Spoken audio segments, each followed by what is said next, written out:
ગુજરાતમાં ભ્રષ્ટાચાર ફૂલ્યો ફાલ્યો છે. સરકારી બાબુઓના લાંચ લેવાના કિસ્સા વધી રહ્યા છે.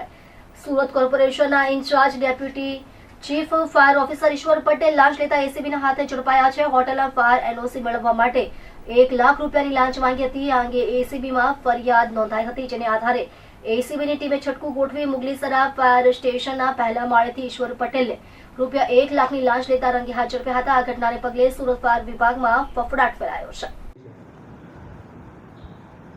એસીબીમાં ફરિયાદ મળેલી, જે મુજબ ફરિયાદીશ્રીની ફાયર વિભાગમાં હોટલની એનઓસી મેળવવા માટે અરજી કરેલી, જે હોટલની એનઓસી મેળવવાની કાર્યવાહી કરવાના આવેજ પેટે ફાયર ઓફિસમાં ફરજ બજાવતા ઈશ્વર મગનભાઈ પટેલ, જેઓએ એ કાર્યવાહી કરવાના આવેજ પેટે 1 લાખ રૂપિયાની માગણી કરેલી અને તેઓ 1 લાખ રૂપિયાની લાંચ સ્વીકારતા પકડાઈ ગયેલ છે.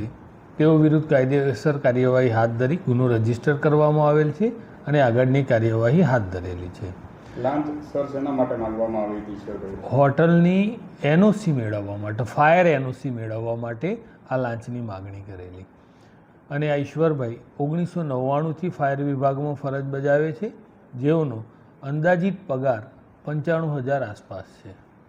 આગળની કઈ પ્રકારની કાર્યવાહી રહેશે? આગળ જે પુરાવાઓ મળશે એ આધારે અમે કાર્યવાહી હાથ ધરીશું અને એ બાબત વખતો વખત આપને પણ જણાવીશું.